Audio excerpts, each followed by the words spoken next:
بسم اللہ الرحمن الرحیم۔ السلام علیکم اسٹوڈینٹس، آپ کو باکمال اردو چینل پر خوش آمدید۔ اسٹوڈینٹس، ہم 10ویں جماعت کی اردو کی نئی ماڈل درسی کتاب میں سے اسباق کی پڑھائی شروع کر چکے ہیں۔ اس سلسلے کی کل پہلی ویڈیو بنائی تھی اور اس میں آپ کو سبق نمبر 1 اخلاق نبوی جو کہ شبلی نعمانی نے لکھا ہے، ان کی سیرت نگاری ہے، اس کا ہم نے تقریباً ایک پورا اور دوسرا پہلا پیراگراف تک جو ہے ہم نے پڑھائی کی تھی اور ساتھ ہی آپ کو ان کے معنی اور مفہوم بھی بتائے تھے۔ تو چلیے آج ہم اس کے آگے کنٹینیو کرتے ہیں اور آپ نے غور و غور سے اچھے سے سبق کو سننا بھی ہے اور خود بھی پڑھائی کرنی ہے اور تمام مشکل الفاظ کے معنی کو بہت اچھی طرح سے یاد بھی کرنا ہے۔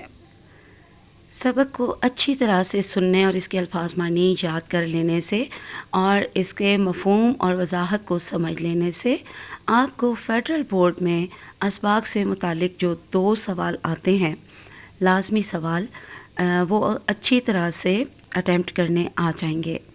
فیڈرل بورڈ میں 1-2 سوال آتا ہے اسباق میں سے تفہیم عبارت، جو کہ 16 نمبر کا ہوتا ہے۔ آپ کو کوئی سی بھی عبارت دی جاتی ہے، تمام جتنے بھی ایک سبق میں پیراگرافز ہوتے ہیں، عبارتیں ہوتی ہیں، ان میں سے کوئی سی بھی 2 یا 3 عبارتیں ملا کر وہ آپ کو دے دی جاتی ہیں اکٹھی، اور ان کے نیچے آپ کو 8 سوال دیے جاتے ہیں اور ان 8 سوالوں کے آپ نے عبارت کے اندر سے ڈھونڈ کر درست جو جواب ہوتے ہیں، ٹو دا پوائنٹ جواب آپ نے لکھنا ہوتا ہے۔ اور اس کے علاوہ جو دوسرا سوال آتا ہے سبق میں سے، وہ عبارت کی تشریح کا ہوتا ہے، ٹھیک ہے، یعنی اقتباس کی تشریح کا۔ اس کے لیے بھی بے حد ضروری ہے کہ آپ ہر لفظ کا معنی جانتے ہوں اور پوری عبارت کا ہر جملے کا اچھی طرح سے مطلب، مفہوم اور وضاحت آپ کو معلوم ہو، کیونکہ آپ نے عبارت جتنی آپ کو دی جاتی ہے اس سے 3 گنا بڑھا کر آپ نے تفصیلی اور وضاحت کے ساتھ اور طوالت کے ساتھ جو ہے وہ آپ نے تشریح تحریر کرنی ہوتی ہے، ٹھیک ہے۔ تو چلیے کل یہاں تک ہم نے اس سبق کی پڑھائی کر لی تھی۔ یہ صفحہ نمبر 9 ہے میرے پاس، تو آج اس سے آگے ہم پڑھائی شروع کرتے ہیں۔ حضرت صلی اللہ علیہ وآلہ وسلم کے صاحبزادے یعنی بیٹے ابراہیم نے جس روز انتقال کیا یعنی وفات پائی، ٹھیک ہے، انتقال کیا کا معنی وفات پائی، اتفاق سے اس روز سورج گرہن لگا۔ لوگوں کے خیال میں ایک پیغمبر کی ظاہری عظمت کا فرضی تخیل یہ تھا کہ اس درد و صدمے سے کم از کم اجرام سماوی میں انقلاب پیدا ہو جائے۔ ظاہری عظمت یعنی کہ ظاہری فضیلت، فرضی تخیل، فرضی کا معنی خیالی، تخیل کا مطلب تصور یا سوچ، صدمہ دکھ، اجرام سماوی یعنی آسمانی سیارے اور ستارے، انقلاب پیدا ہو جائے یعنی تبدیلی آ جائے۔ لوگوں نے اس اتفاقی واقعے کو اسی قسم کے واقعے پر محمول کیا۔ محمول کیا کا معنی ہے گمان کیا یا خیال کیا۔ ایک جا پسند انسان کے لیے اس قسم کا اتفاق بہترین موقع ہو سکتا تھا۔ جا پسند، شان و شوکت پسند کرنے والا، لیکن نبوت کی شان اس سے بدرجہ ارفع و اعلیٰ ہے۔ ارفع و اعلیٰ بلند و بالا، بادرجہ یعنی کئی درجے، بلند ہونا، بلند و بالا ہونا، اونچا ہونا۔ حضرت صلی اللہ علیہ وآلہ وسلم نے اسی وقت لوگوں کو مسجد میں جمع کیا اور خطبہ دیا کہ چاند اور سورج میں گرہن لگنا خدا کی آیات قدرت میں سے ہے، یعنی اللہ کی نشانیوں میں سے ہے۔ آیات کا معنی نشانیاں۔ کسی کی زندگی اور موت سے ان میں گرہن نہیں لگتا۔ اب اگلی عبارت، اگلا اقتباس یعنی کہ اگلا پیراگراف دیکھتے ہیں، یہ بھی بہت اہم ہے اقتباس کی تشریح کے حوالے سے۔ مصنفین نے یورپ کا عام خیال ہے، مصنفین انگلش میں رائٹرز اور اردو میں دیکھیے لکھاری، تو تشریح میں آپ یہ معنی لکھ سکتے ہیں کہ یورپ کے لکھاریوں کا یہ خیال ہے کہ حضرت صلی اللہ علیہ وآلہ وسلم جب تک مکے میں تھے پیغمبر تھے، مدینے میں پہنچ کر پیغمبر سے بادشاہ بن گئے۔ لیکن واقعہ یہ ہے کہ آپ صلی اللہ علیہ وآلہ وسلم تمام عرب کے زیر نگیں ہو جانے پر بھی فاقہ کش رہے۔ صحیح بخاری باب الجہاد میں یہ ایک تصنیف کا نام ہے، ٹھیک ہے، روایت ہے کہ وفات کے وقت آپ صلی اللہ علیہ وآلہ وسلم کی زرہ، یا زرہ کا کیا معنی ہوتا ہے؟ لوہے کا لباس، جو جنگ کے دوران اپنے عام لباس پر جسم پر پہننا چاہتا ہے۔ زرہ ایک یہودی کے یہاں 3 صاع جو پر گروی تھی۔ صاع ہوتا ہے وزن کا پیمانہ، جو یعنی گندم پر گروی تھی یعنی ضمانتاً رکھوائی گئی تھی۔ جن کپڑوں میں آپ صلی اللہ علیہ وآلہ وسلم نے وفات پائی ان میں اوپر تلے پیوند لگے ہوئے تھے۔ یہ وہ زمانہ ہے کہ جب تمام علاقہ حدود شام سے لے کر عدن تک فتح ہو چکا ہے اور مدینے کی سرزمین میں زر و سیم کا سیلاب آ چکا ہے۔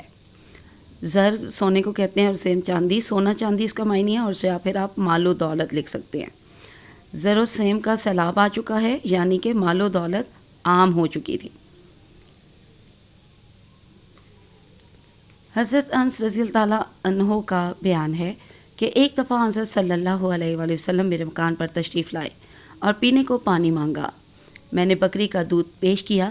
مجلس کی ترتیب یہ تھی، یعنی وہاں پہ جو لوگ بیٹھے ہوئے تھے اس محفل میں وہ اس ترتیب سے بیٹھے ہوئے تھے کہ حضرت ابو بکر رضی اللہ تعالیٰ عنہ بائیں، یعنی ہمارے پیارے نبی صلی اللہ علیہ وسلم کے بائیں طرف بیٹھے ہوئے تھے، حضرت عمر رضی اللہ تعالیٰ عنہ سامنے، اور ایک بدو داہنی طرف تھا۔ داہنی طرف یعنی دائیں طرف تھا۔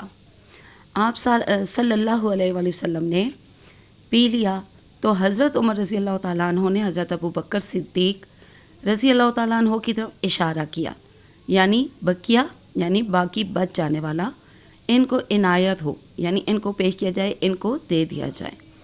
آپ صلی اللہ علیہ وآلہ وسلم نے فرمایا پہلے داہنی طرف والے کا حق ہے، یعنی اس سے ہمیں پتہ چلتا ہے کہ جو محفل میں آپ کے دائیں طرف بیٹھا ہوا ہے تو بانٹنے والے کو چاہیے کہ وہ اپنے دائیں طرف والے سے جو ہے وہ شروع کرے، جو بھی ان کے پاس ہے، جو بھی بانٹنے والی چیز ہے، دینے والی چیز ہے، چاہے وہ کھانے پینے کی چیز ہے، کچھ بھی ہے، تو دائیں طرف والے کو دینا شروع کریں پہلے۔ یہ کہہ کر بچا ہوا دودھ بدو کو عنایت فرمایا۔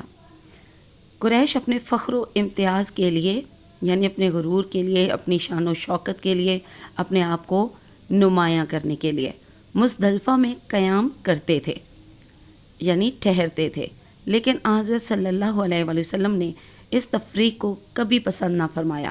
تفریق کا یہاں سمپل معنی آپ لکھیں گے فرق کو۔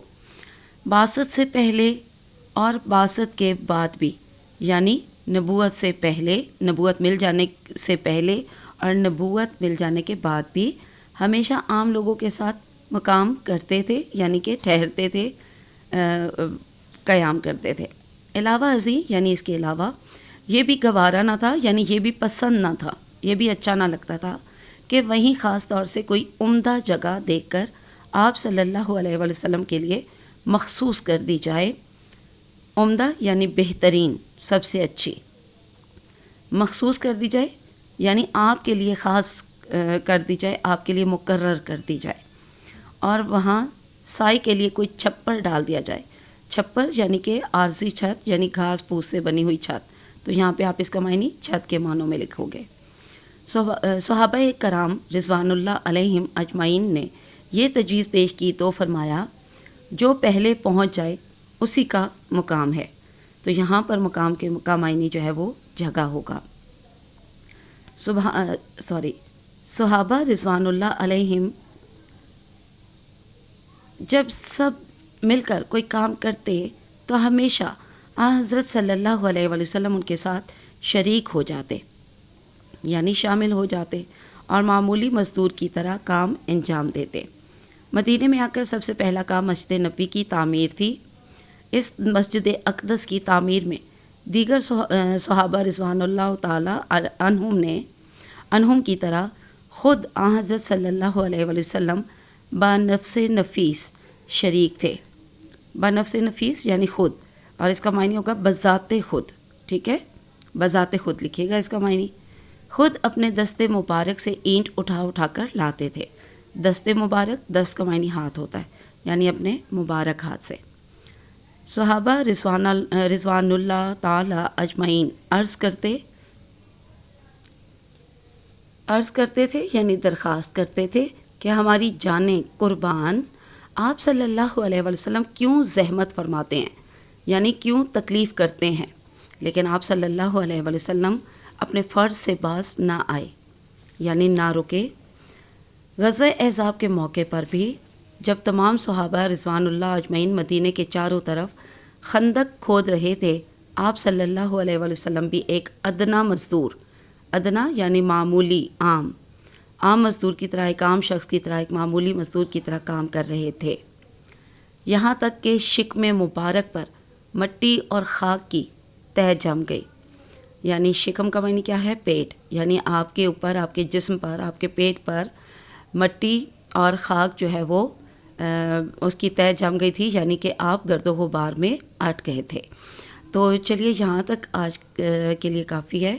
باقی انشاءاللہ ہم کل پڑھائی کریں گے اور کوشش کریں گے کہ کل ہم اپنے اس سبق کو، اس کی پڑھائی کو، ان کے الفاظ معنی کو مکمل کر لیں اور اس کے بعد اس کی مشق کرنا شروع کریں گے انشاءاللہ. چلیے آج کے لیے اتنا کافی ہے. اللہ حافظ. انفی امان اللہ.